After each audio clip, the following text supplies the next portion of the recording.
அனைவருக்குமே வணக்கம். சற்று முன் கிடைத்திருக்கக்கூடிய ஒரு மிக மிக முக்கியமான செய்தி ஒன்று வெளியாகி உள்ளது.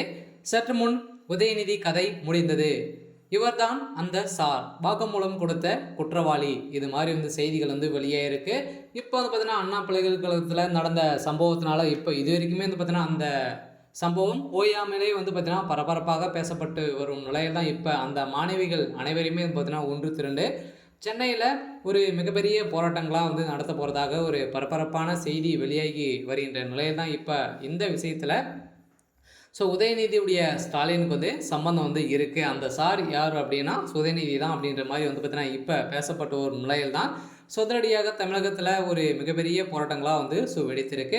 இதை பற்றி இந்த வீடியோவில் நாம் முழுமையாக பார்க்கலாம். அதுக்கு முன்னாடி நம்ம சேனலுக்கு இப்போ தான் நீங்கள் முதல் முறையாக வந்திருக்கீங்க அப்படின்னா மறக்காமல் நம்மளுடைய சேனல் சப்ஸ்கிரைப் பண்ணி சப்போர்ட் பண்ணுங்கள். வாங்க வீடியோக்குள்ளே போகலாம்.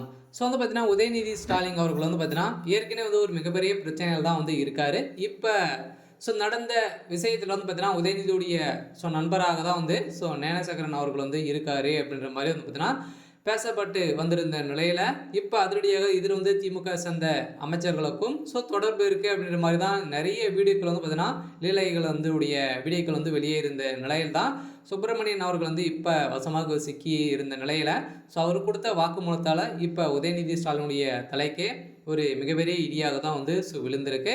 இதை தொடர்ந்து தான் பார்த்தீங்கன்னா இப்போ முதல்வர் ஸ்டாலின் அவர்களே பார்த்தீங்கன்னா பயந்து கொண்டு பிரதமர் மோடி அவர்கள் சந்தித்து ஒயிட் குடை மூலமாக தான் போட்டிருக்காங்க. இதனால் அதிமுக தரப்புலேருந்து பார்த்தீங்கன்னா கருப்பு கொடி சட்டையை போட்டும் துப்பட்டா போட்டு பார்த்தீங்கன்னா போராட்டத்தில் இறங்கியிருக்கும் நிலையில் தான் இப்போ உதயநிதிக்கு எதிர்ப்புகள் வந்திருக்கு. அதனால் அந்த சார் அப்படின்னு பார்த்தீங்கன்னா உதயநிதி ஸ்டாலின்கள் தான் அப்படின்ற மாதிரி இப்போ கொடுக்கப்பட்ட வாக்குமூலத்தால் ஞானசாகருடைய சம்மந்தப்பட்ட இடங்களிலும் ரைடுகள் நடந்தது. எக்கச்சக்கமான டாக்குமெண்ட்டுகளும் ஆதாரங்களும் சிக்கிய சமயத்தில் தான் இப்போ பார்த்தீங்கன்னா உதயநிதியுடைய வீடியோக்களும் சிக்கியிருக்கு. இதை தொடர்ந்து தான் இப்போ போராட்டத்தில் இறங்கியிருக்கக்கூடிய நிலையில் திமுக இருக்கக்கூடிய ஒட்டுமொத்த கதையும் முடியக்கூடிய சம்பவம் தான் நடந்திருக்கு. இருந்தாலும் இந்த குற்றவாளியுடைய சம்மந்தப்பட்ட இடங்களில் அவருடைய வீடுகள், அவருடைய உறவினர் வீடுகள் பார்த்தீங்கன்னா அங்கு இடிக்கப்பட்ட சம்பவத்தினால பார்த்தீங்கன்னா இப்போ அதிர்ச்சியை ஏற்படுத்தி இருந்தாலும் இப்போ திமுகவுக்கு ஒரு மிகப்பெரிய இழப்பாக தான் இருக்குது. இருந்தாலும் ஆளுநர் RN ரவி அவர்கள் புகார்கள் எடுத்துகிட்டு வைத்திருக்கும் நிலையில் திமுகவுடைய தலைமையகம் சட்ட ஒழுங்கை மீறி தான் நடந்துட்டு இருக்கு. அவங்களுடைய சொந்த விஷயத்துக்காக அரசியலையே பார்த்தீங்கன்னா மாற்றக்கூடிய திறமைகளாக பார்த்தீங்கன்னா அவங்ககிட்ட வைத்திருக்காங்க. மக்களுக்கு எந்த ஒரு பாதுகாப்பும் இல்லாத ஒரு அரசாக தான் இருக்குது அப்படின்ற மாதிரி குற்றச்சாட்டுகள் எழுந்திருக்கு. இருந்தாலும் என்ன நடக்க போகுது அப்படின்றத வெயிட் பண்ணி பார்க்கலாம்.